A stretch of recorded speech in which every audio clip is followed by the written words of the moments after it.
बोलिए श्री सद्गुरुदेव भगवान की जय। श्री गुरु चरण सरोज रज निज मन मुकुर सुधार वरणं पावन श्याम यस जोदायक फल चार बोधिहीन तनु जानिके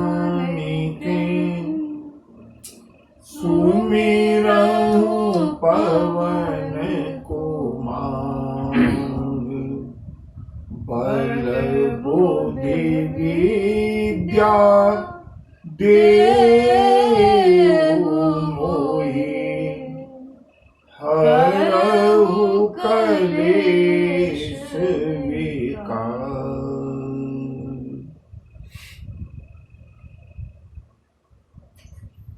बंधुओं, आज उस अखिल ब्रह्मांड नायक जगत नियंता लीला पुरुषोत्तम जन जन के लाडले नंद नंदन श्याम सुंदर का जन्मदिन है। जन्माष्टमी का पावन पर्व है। आगे प्रभु जो प्रेरणा होगी वो चर्चा करेंगे। पहले कृष्णाष्टकम का पाठ बड़े प्रेम से, बड़े ध्वनि से, बड़े हृदय से, बड़े लय से, बड़े चाव से, बड़ी रुचि से करेंगे। जिन लोगों को याद है वो गुनगुनाएंगे, वरना प्रेम के साथ आचार्य श्री द्वारा विरचित इस पावन स्तोत्र का हम लोग पाठ करेंगे। भजे ब्रजैकमण्डलं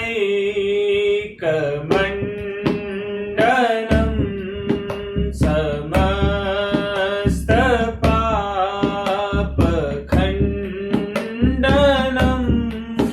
स्वभक्तचित्तरञ्जनं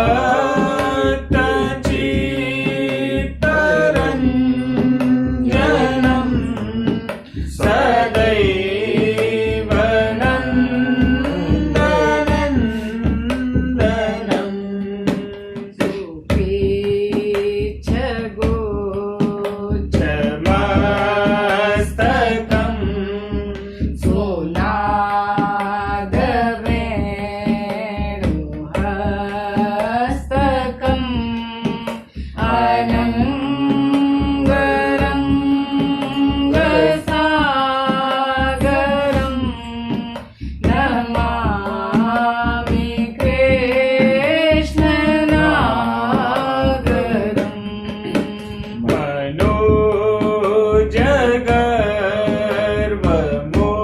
जगर्वमोचन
व्रजाङ्गनैकवल्लभं नमामि कृष्णदुर्लभम्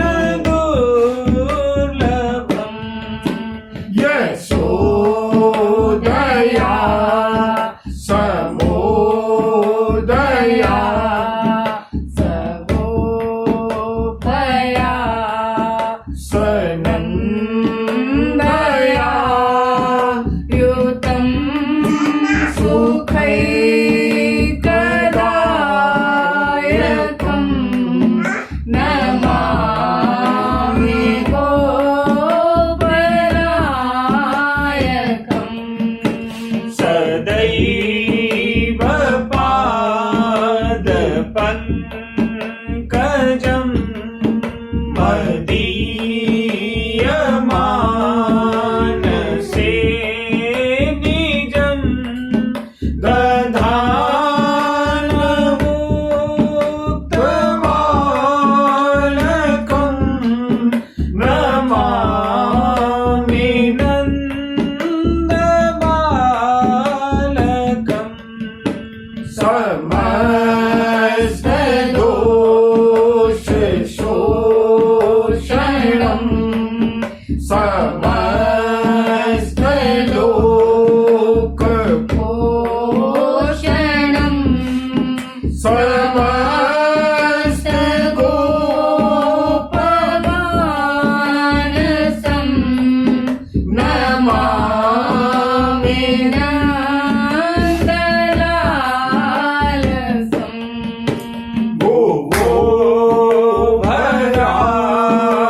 बोलिए बाल कृष्ण भगवान की की जय। यशोदा के दुलारे की जय। मोह मुकुट वारे की जय। भक्तन के रखवारे की जय। वृंदावन बिहारी लाल की जय। बंधुओं, प्रभु कृपा से हमको आजकल की भाषा में कहा जाए तो ये सेलिब्रेशन का अवसर मिला है प्रभु कृपा से। आगे के लिए ऐसा समय फिर आए ऐसा समय फिर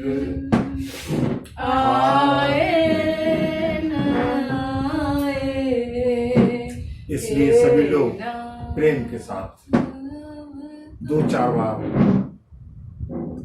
गोविंद नाम का स्मरण, गोविंद नाम का उच्चारण, गोविंद नाम का संकीर्तन कर लें।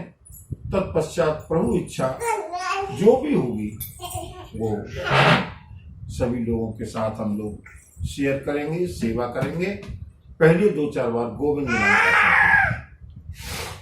श्री कृष्ण गोविंद हरे मुरारे, हे नाथ नारायण वासुदेवा।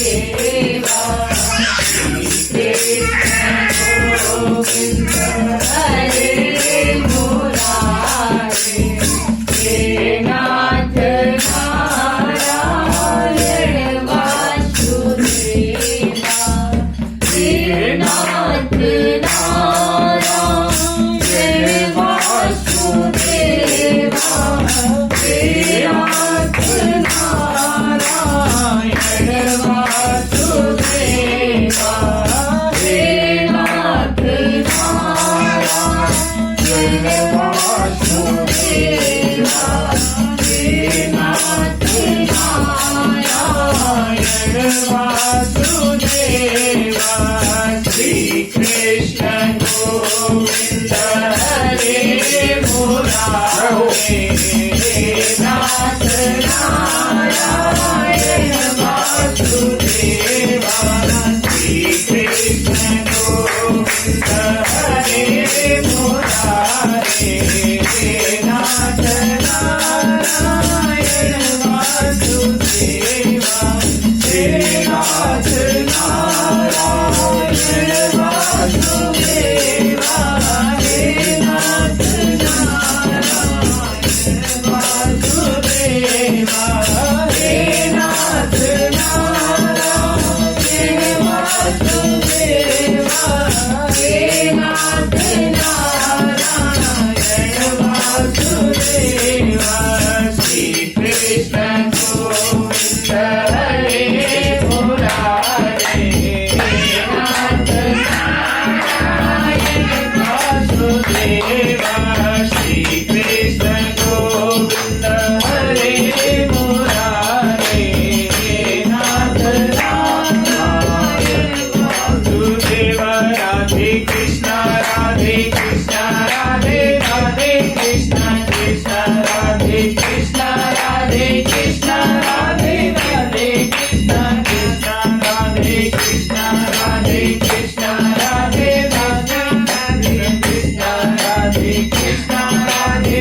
कृष्ण गोविंद हरे मुरारी, हे नाथ नारायण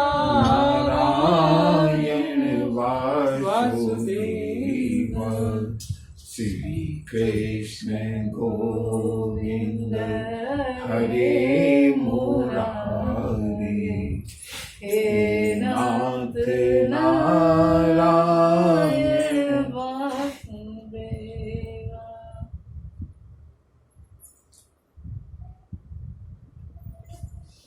श्यामा श्याम चरित अति पावन, श्यामा श्याम चरित अति पावन, मधुर सरस कलिकलु सन सावन, मधुर सरस कलिकलु सन सावन।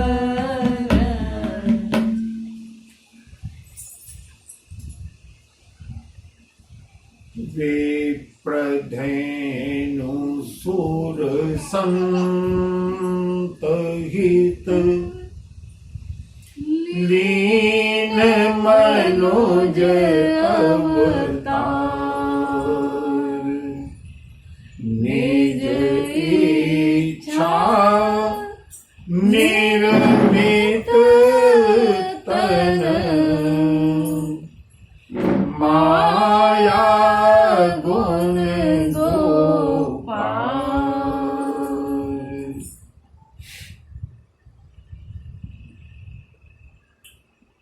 बंधुओं,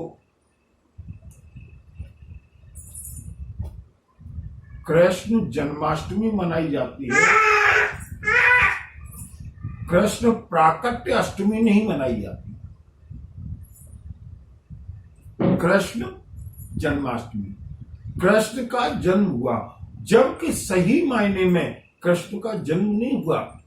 कृष्ण प्रकट हुए हैं मां देवकी के साथ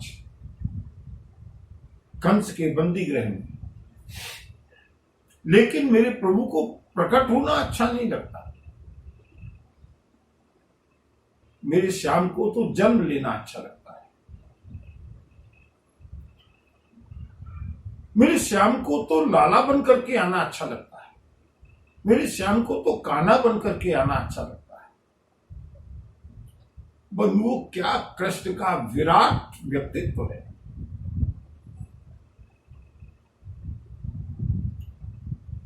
आज भी पूरे देश में चाहे कोई आस्तिक हो या नास्तिक हो,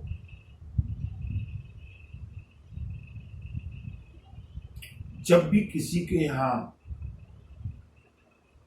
पुत्र अथवा पुत्री कोई भी होती है ना, संतान होती है और वो थोड़ी बड़ी होने लगती है, बंधुओं, चाहे कोई आस्तिक हो या नास्तिक हो, वास्तविक नाम उसका चाहे कुछ भी रखा जाए, लेकिन शायद भारत की कोई मां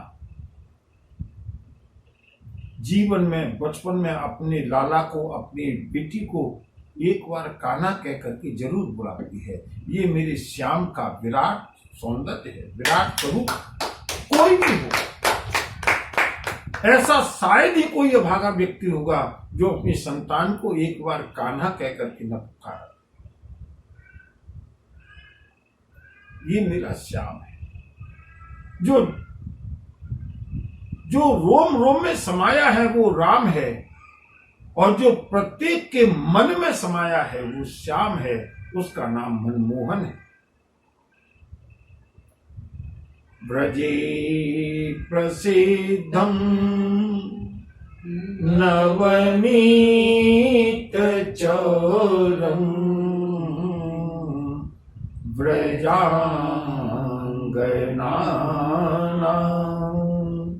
चदुकूलचौरम्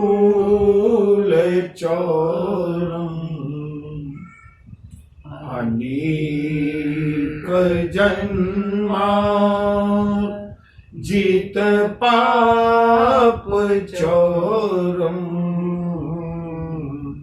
चोराग्रगण्यम् पुरुषं नमामि चोराग्रगण्यम्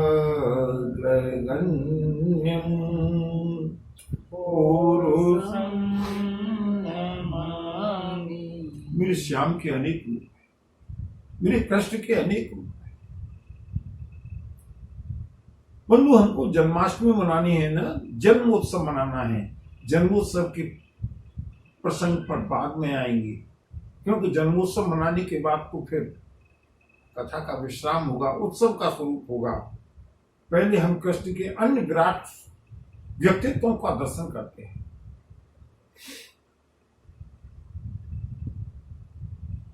बंधुओं, माताओं, मेरे कृष्ण, मेरे श्याम, जो बचपन में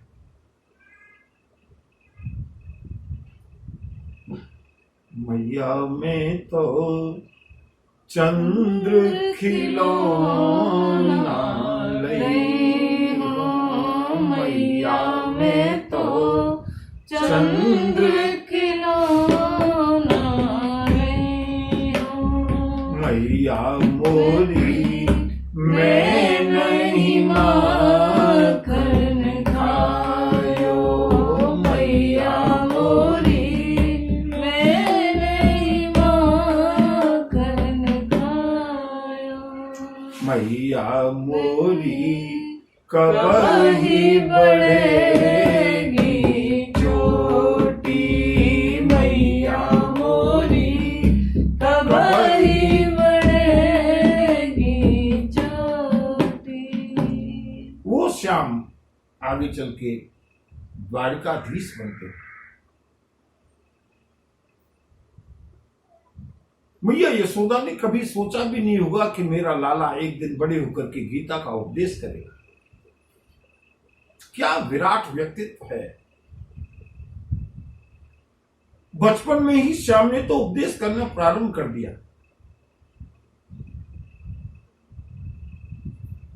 अभी बाल अवस्था में है मेरे बालकृष्ण। और बंधुओं, नंद बाबा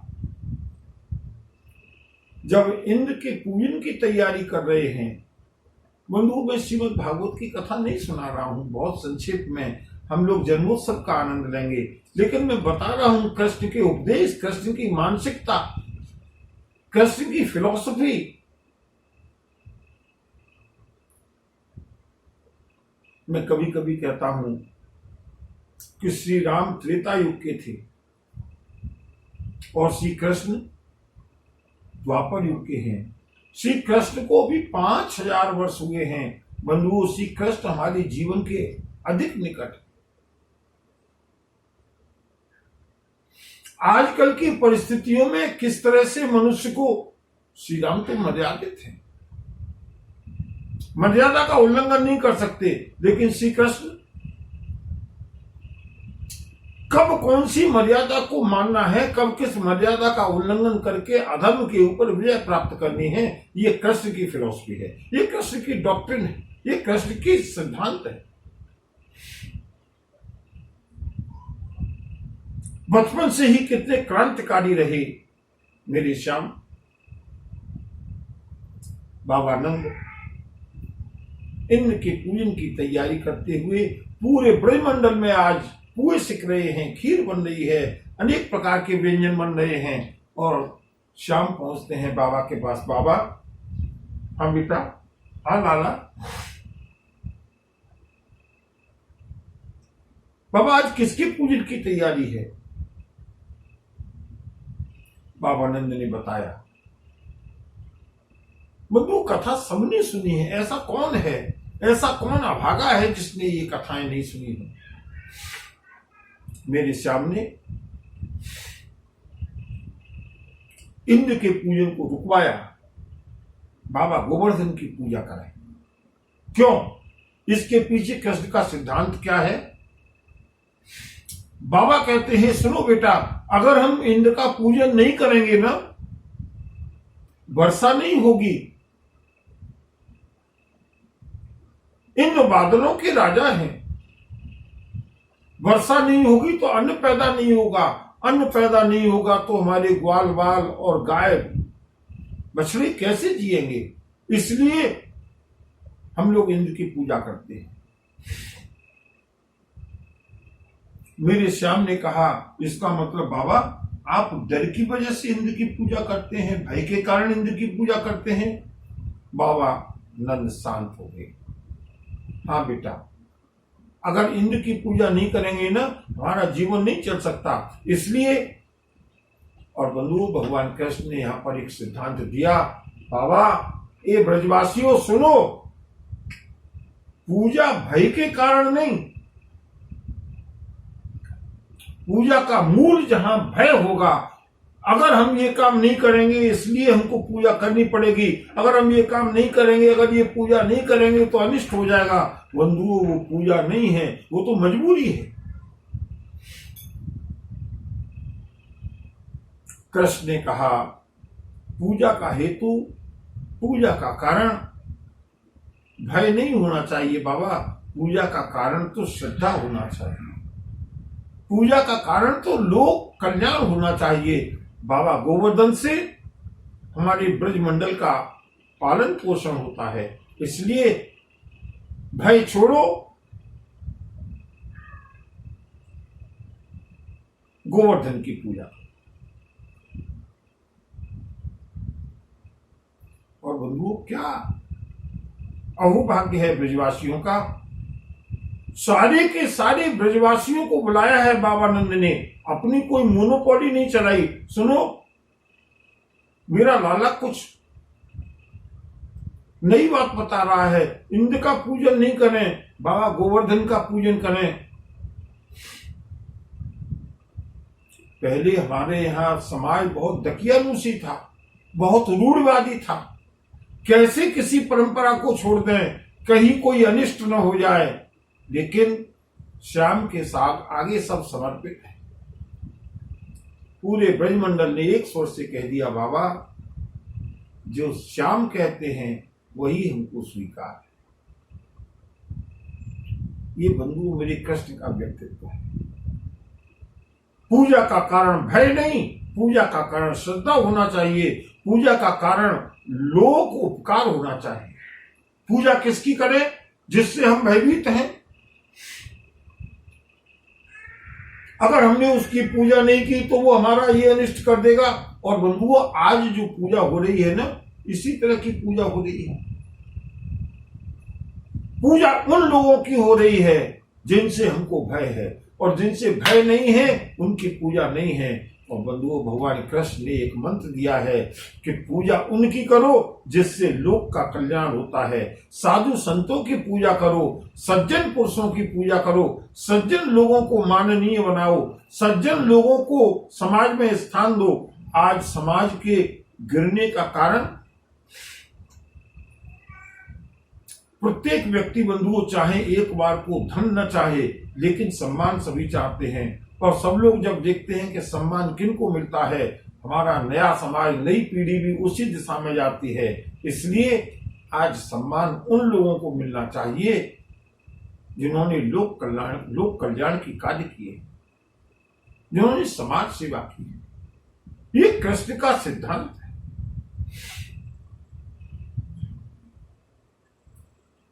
कृष्ण का एक सबसे अच्छा सिद्धांत।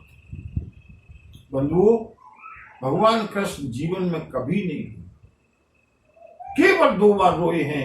या तो मैया यशोदा ने जब लकुटी उठाई है उस समय श्याम के नेत्रों में अश्रु आए हैं, रोए हैं। और या फिर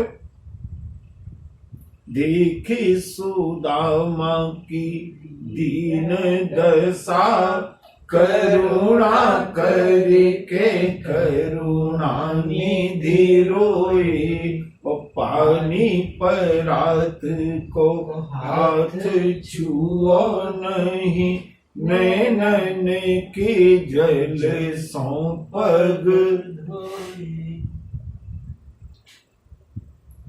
मेरे श्याम जीवन भर मुस्कुराते रहे।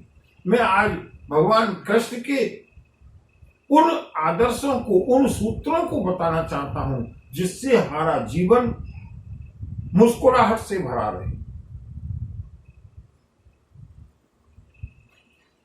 छोटी छोटी सी बात पर आत्महत्या करने वाले नवयुवकों को मेरा श्री कृष्ण जन्माष्टमी पर यह संदेश है, कृष्ण से ज्यादा कष्ट किसी के ऊपर नहीं आए होंगे। जिनका जन्म ही जेल में हुआ, 6 दिन के थे श्याम, तब से असुरों का आक्रमण प्रारंभ हुआ, पूतना से लेकर और कंस तक 11 वर्ष की अवस्था तक कृष्ण के जीवन, कृष्ण के प्राण हमेशा संकट में रहे। मथुरा पहुंचे, कंस का वध किया, जरासंध ने लगातार आक्रमण किए। जरासंध के आक्रमणों से दुखी होकर, जनहानि को देखते हुए मथुराधीश ने फैसला किया, नहीं, हमको रक्तपात नहीं चाहिए, अपनी संपूर्ण प्रजा को ले जाकर के सुरक्षित, समुद्र के परकोटे से सुरक्षित द्वारिका में जाकर के नया नगर बसाया।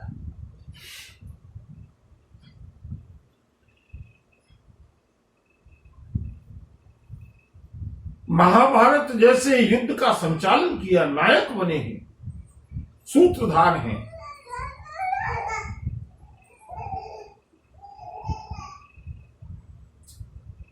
और अंततः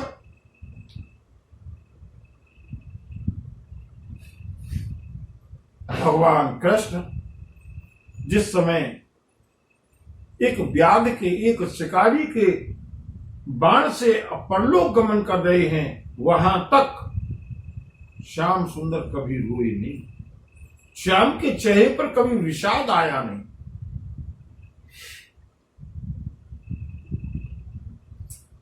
कृष्ण जब भी बात करते हैं मुस्कुरा करके करते हैं, चाहे चोरी, माखन चोरी की समय करते हो, चाहे ग्वाल वालों से करते हो, चाहे काली नाग के ऊपर नृत्य करते हो, चाहे गोवर्धन पर्वत को उठा दे हो। स्मिता वैलोक सुंदर, भगवान श्याम सुंदर ने इतने बड़े गोवर्धन पर्वत को उठा रखा है, लेकिन स्मिता मुस्कुराते हैं।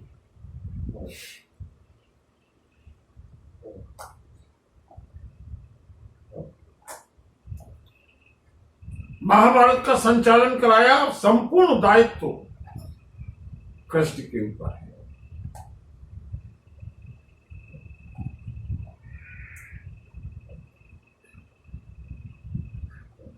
कृष्ण कभी निराश न हुए और न पांडवों को निराश होने दिया। इतने बड़े गीता का उपदेश किया, प्रहसन्न इव भारत, मुस्कुराते हुए।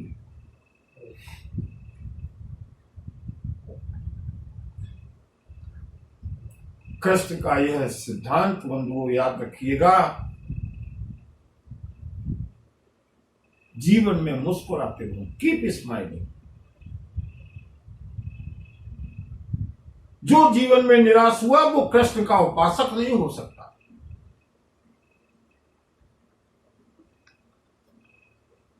मुस्कुरा के गम का प्याला, मुस्कुरा के, गम कितना भी है उसको भी मुस्कुरा करके, ओबे विद स्माइल, मुस्कुरा के गम का प्याला जिसको पीना आ गया, यह हकीकत है जहां में उस पर जीना आ गया। भगवान कृष्ण संदेश देते हैं, मुस्कुराते हो। जीवन में संघर्ष न हो तो वो जीवन जीवन नहीं है।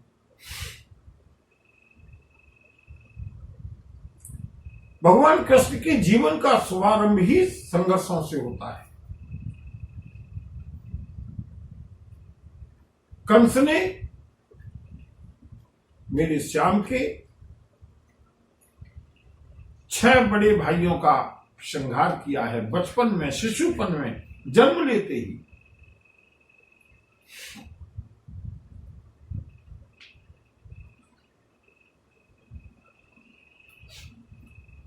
मेरे श्याम की बारी आई है 8वें गर्भ के रूप में।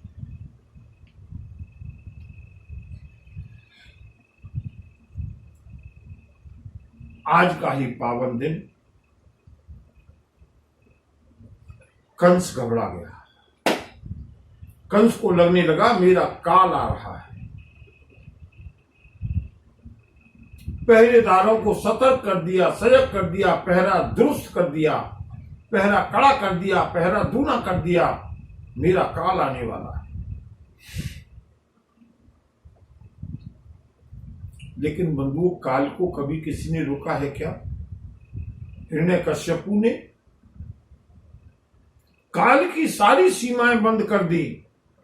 न दिन में मरूं, न रात में मरूं, न सुबह मरूं, न शाम को मरूं, न अस्त्र से मरूं, न शस्त्र से मरूं, न मनुष्य से मरूं, न पशु से मरूं, न देवताओं से मरूं, न घर में मरूं, न बाहर मरूं, आदि आदि। लेकिन मौत का दरवाजा बंद नहीं कर पाया। और बंधुओं, आज मेरे श्याम का जन्म होने वाला है। मुझे प्राकृत कहने में अच्छा नहीं लगता, क्योंकि मेरे श्याम को जन्म लेने में अच्छा लगता है।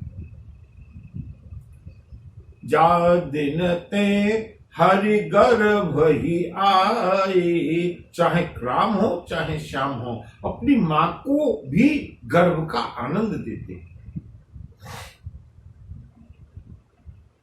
मैया देव की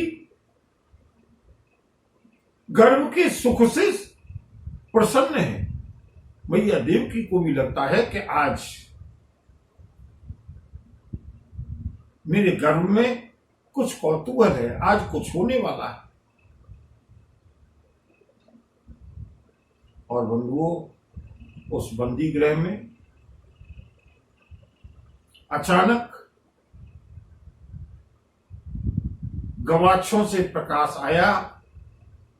चतुर्भुजी रूप में मेरे श्याम सुंदर का, मेरे मनमोहन का, मेरे नंदन नंदन का, मेरे ब्रजनंदन का प्राकट।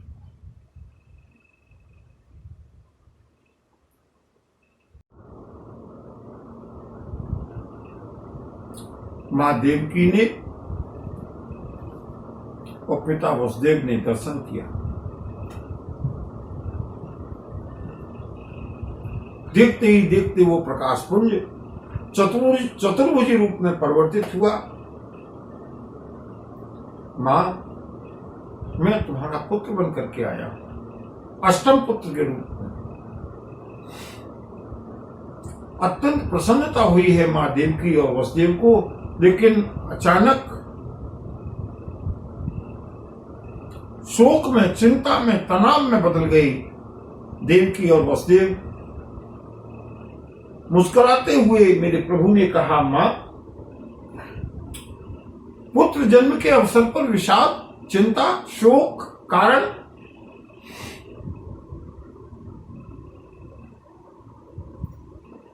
वसुदेव और देवकी ने कहा, भगवान, आप पुत्र बनकर के आए हैं, लेकिन तुम्हारे 6 भाइयों का वध कर चुका है तुम्हारा मामा कंस, दुष्ट कंस।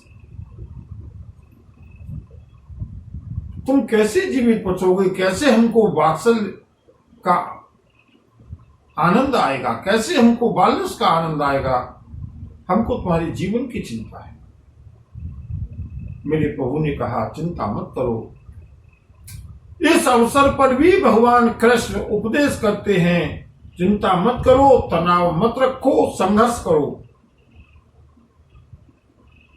पिताश्री, मैं भी बालक बनकर के मां की गोद में आऊंगा।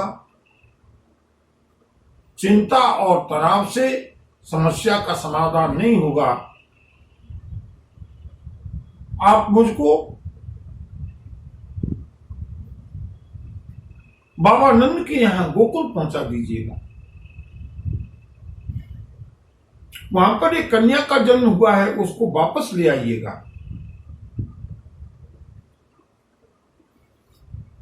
चिंता मत करो मां, मैं तुमको पूरा आनंद देने के लिए पुनः लौट करके आऊंगा। वसुदेव जी ने कहा, लेकिन बेटा हम तुमको लेकर के कैसे जाएंगे, हमारी तो हथकड़ी पड़ी हुई है। श्याम ने कहा, चिंता मत करो, मेरे ऊपर भरोसा रखो।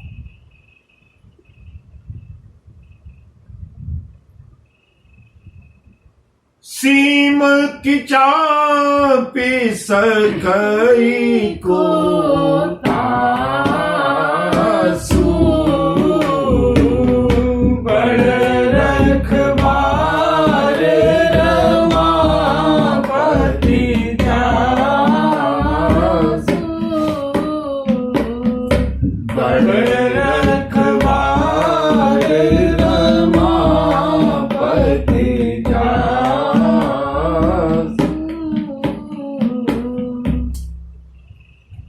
भगवान वैकुंठनाथ ने पूरी युक्ति समझाई है। और बंधुओं, जिस समय भगवान कृष्ण का प्राकट्य हुआ, भगवान सुखदेव जी महाराज वर्णन करते हैं, आकाश निर्मल था, सारी दिशाएं निर्मल थी, तारे टिमटिमा रहे थे, लेकिन प्रकृति प्रभु की दासी है। प्रभु के इशारे से अचानक चारों ओर से बादल घिरने लगे। उस अखिल ब्रह्मांड नायक ने अचानक ही एक शिशु का रूप बनाया है, मां की गोदी में आ गया।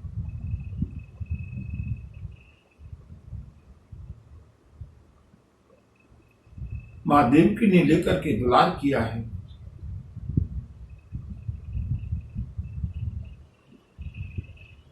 पिता वसुदेव ने देवकी को ढांढस दिया। बंदी गृह के कोने में पड़े हुए एक सूप को उठाया है, उस पर अपने लाला को लिटाया। मैं बंधुओं, कथा सबने सुनी है, मैं ये बता रहा हूं कितने कष्टों से कृष्ण का जन्म प्रारंभ हुआ है, कितने संघर्षों में कृष्ण का जन्म हुआ है। भगवान श्याम सुंदर को बाल मुकुंद को लिटा करके विचार करने लगे। हथकड़ियां तो खुल गई, जेल के ताले कैसे खुलेंगे। प्रभु स्मरण,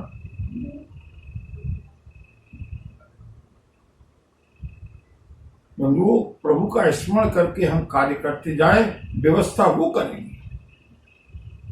वसुदेव जी ने लाला को सूप में लिटाया और जैसे ही बाहर चले हैं, बंदी गृह के दरवाजे खुल गए। वसुदेव जी को भय है, कहीं कोई चौकीदार, कोई पहरेदार पकड़ करके कंस को सूचना न दे दे। लेकिन देखा, सारे पहरेदार चौकीदार सोए हुए हैं, गहरी निद्रा में, जबकि कंस का अल्टीमेटम था, विशेष निर्देश था। लेकिन प्रभु की माया कन्हैया को लेकर के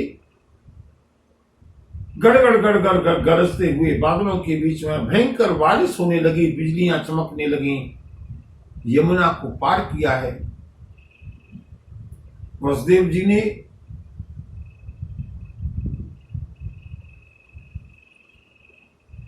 मेरी श्याम की लीला, यमुना का जलस्तर बढ़ने लगा। प्रभु अपने भक्तों को संदेश देते हैं, घबराओ मत, संघर्ष कितना भी हो, जमे रहो, डटे रहो। धीरे धीरे जलस्तर बढ़ता बढ़ता वसुदेव जी की गर्दन से ऊपर जब बढ़ने लगा, घबरा गए। मेरे श्याम ने अपने चरण कमल को लटकाया है, यमुना जी का जलस्तर शांत हुआ। गोकुल में जाकर के बाबा नंद के यहां चुपके से लाला को लिटाया है, कन्या को बदले में लिया। वहां भी सब सो रहे हैं।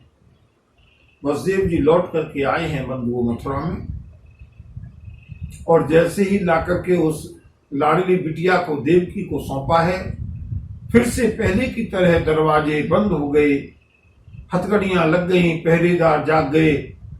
उधर कंस के पास सूचना पहुंची है बंधुओं, लेकिन आज जन्माष्टमी है ना, हम लोग सेलिब्रेशन करने के लिए आए हैं। दो एक बधाइयां गा करके, दो एक बधाई दे करके मैया यशोदा को हम आज की कथा का विश्राम करेंगे बंधुओं। कल जो श्री राम की कथा बीच में, श्री राम कथा और कृष्ण कथा में कोई अंतर नहीं है बंधु। बिंदु जी महाराज ने एक बहुत सुंदर पद लिखा,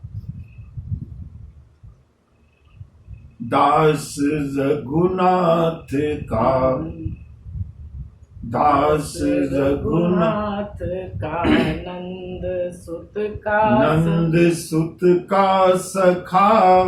बिंदु जी महाराज कहते हैं, मैं श्री राम का तो दास हूं, एक स्वरूप से मैं उनका सेवक हूं, और जब वो श्याम सुंदर बन जाते हैं तो मैं उनका सखा बन जाता हूं। दास रघुनाथ का, नंद सुत का सखा, कुछ इधर भी रहा, कुछ उधर भी रहा, कुछ इधर भी रहा, कुछ उधर भी रहा। एक मर्यादा पुरुषोत्तम है, एक लीला पुरुषोत्तम है। और कलयुग में लोग बहुत रसिक होंगे, रस के भूखे होंगे ना, इसलिए मेरे श्याम सुंदर रसिक शिरोमणि, रसिया है। वो ये तो प्रभु इच्छा होगी, प्रभु प्रेरणा होगी तो अभी राम कथा का जो आयोजन चल रहा है, अगर कभी प्रभु इच्छा होगी इस जीवन में श्याम सुंदर का भी, श्याम सुंदर के भी लीलामृत का पान करने का अवसर जब जहां जैसे जिस अवस्था में मिलेगा करते रहेंगे। मैया यशोदा को मालूम पड़ा है, श्याम सुंदर तब तक रोए नहीं है जब तक बाबा सकुशल पहुंच न गए। और जैसे ही वसुदेव जी ने यमुना को पार करके मथुरा में पहुंचे हैं, उधर मेरे लाला ने, मेरे श्याम ने, मेरे कान्हा ने, बंधु कितना माधुर्य रहा होगा, कितने मीठे रहे होंगे श्याम। आज भी प्रत्येक माँ अपने लाडले को, अपनी बिटिया को एक बार श्याम रूप में जरूर सजाना चाहती है, संवारना चाहती है। और जिसके श्रृंगार में इतना आनंद है बंधुओं, उसके स्वरूप में कितना आनंद रहा। मधुरम मधुरम मधुरम मधुरम मधुराधिपतेरखिलम्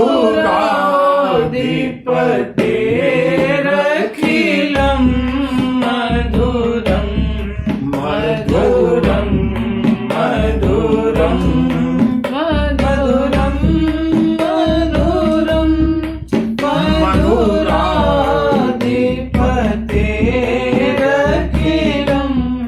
मधुरम मधुराधिपतेरखिलम्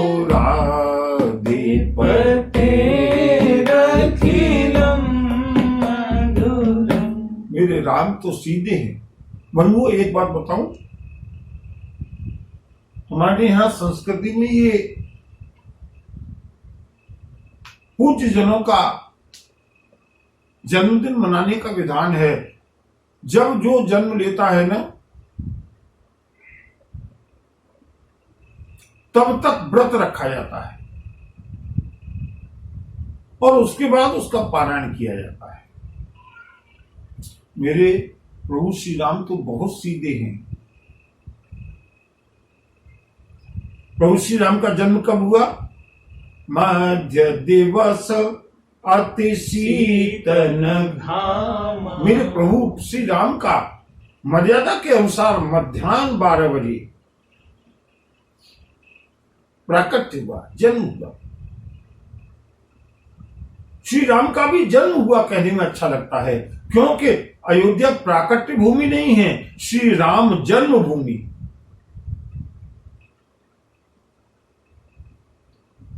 श्री राम का जन्म मध्याह्न 12 बजे हुआ।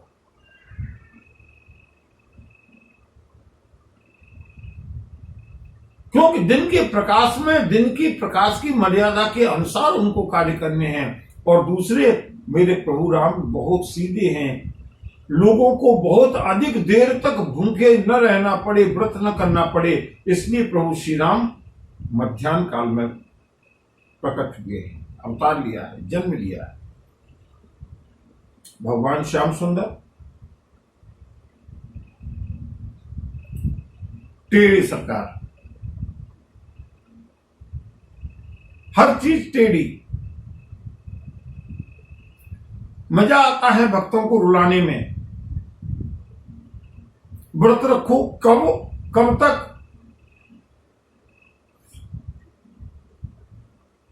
रात्रि के 12 बजे, मध्य रात्रि में।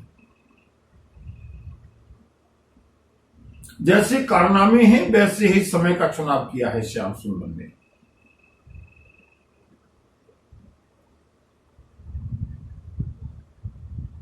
कारनामे काले हैं लेकिन उजाले करने वाले हैं।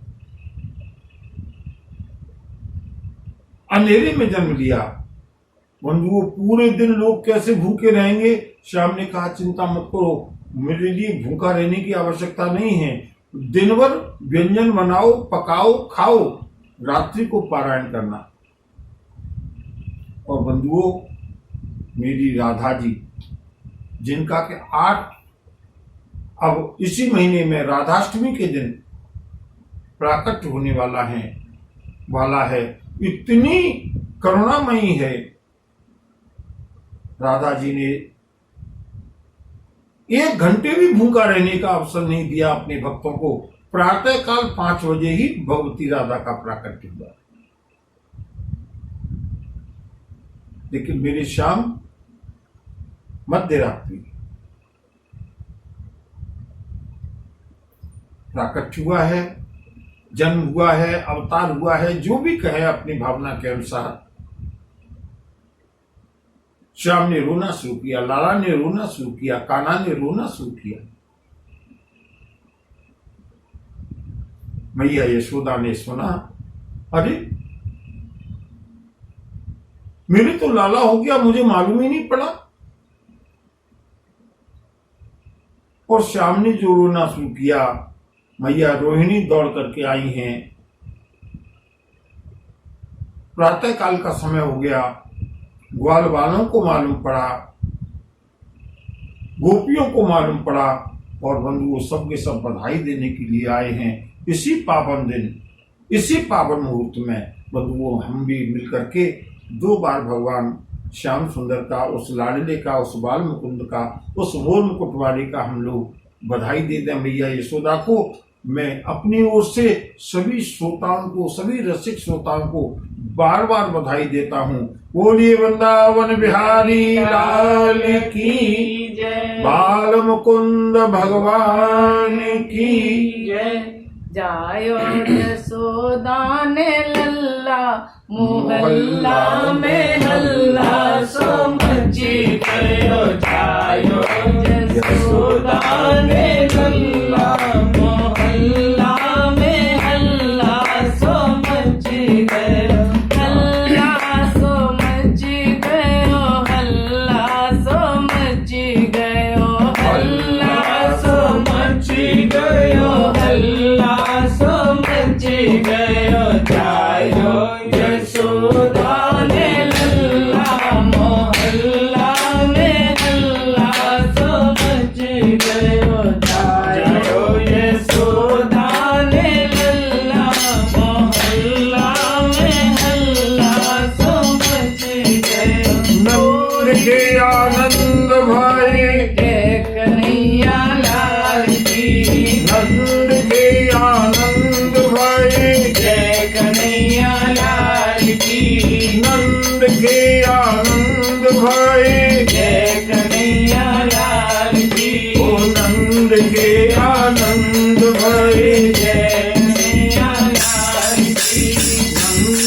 आनंद भई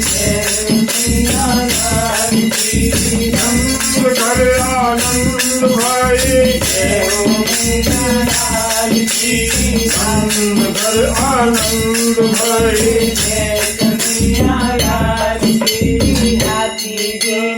घोड़ा दीने और दीनी पालकी हाथी दीने घोड़ा दीने और दीनी पालकी नंद घर आनंद भरे जय कन्हैया लाल की नंद घर आनंद भरे जय कन्हैया लाल की जय कन्हैया लाल की जय कन्हैया लाल की जय कन्हैया लाल की जय कन्हैया लाल की नंद घर आनंद भरे जय कन्हैया लाल की नंद घर आनंद भरे जय कन्हैया लाल की ओ नंद घर आनंद भरे जय कन्हैया लाल की जय कन्हैया लाल की जय मेरे गोपाल की जय कन्हैया लाल की जय मेरे गोपाल की ओ नंद घर आनंद भरो जय कन्हैया लाल की नंद घर आनंद भरो जय कन्हैया लाल की गायो जसोदा ने लल्ला मोहल्ला में हल्ला तो मची गयो आयो जसोदा ने लल्ला मोहल्ला में हल्ला तो मची गयो कोई लुटावे लड्डू पेड़ा कोई लुटावे लड्डू पेड़ा कोई लुटावे रसगुल्ला मोहल्ला में हल्ला सो मच गयो कोई लुटावे रसगुल्ला मोहल्ला में हल्ला तो मच गया आयो यशोदा ने हल्ला मोहल्ला में हल्ला तो मच गया कोई लुटावे साल दुसाला कोई लुटावे साल दुसाला कोई लुटावे दुमल्ला मोहल्ला में हल्ला तो मच गयो जायो यशोदा ने लल्ला मोहल्ला में हल्ला तो मच गयो कोई लुटावे हार हवेली कोई लुटावे हार हवेली कोई लुटावे चाप चल्ला मोहल्ला में हल्ला तो मच गयो कोई लुटावे हाथ चल्ला मोहल्ला में हल्ला तो मच गयो जायो यशोदा ने लल्ला मोहल्ला में हल्ला तो मच गयो नंद के आनंद भये जय कन्हैया लाल की नंद घर आनंद भयो जय ओ लाला राम की नंद घर आनंद भयो जय कन्हैया लाल की नंद घर आनंद भयो जय कन्हैया लाल की हरे नंद घर आनंद भयो जय हो मेरे लाल की नंद घर आनंद भयो जय कन्हैया लाल की नंद आनंद भयो जय कन्हैया लाल की जय कन्हैया लाल की जय मेरे गोपाल की जय कन्हैया लाल की जय मेरे गोपाल की नंद भयो जय गोपाला लाल की गोपाला यशोदानंदन गोपाला हो गोपाला गोपाला यशोदानंदन गोपाला हो गोपाला गोपाला यशोदानंदन गोपाला जय गोपाला गोपाला यशोदानंदन गोपाला गोपाला गोपाला यशोदानंदन गोपाला यशोदानंदन गोपाला देवकी नंदन गोपाला यशोदानंदन गोपाला देवकी नंदन गोपाला गोपाला गोपाला यशोदानंदन गोपाला गोपाला गोपाला यशोदानंदन बोले वृंदावन बिहारी लाल की जय नंद की दुलारी की जय मोर मुकुट वाले की जय नमः पार्वती पतये हर हर महादेव जय गुरुदेव।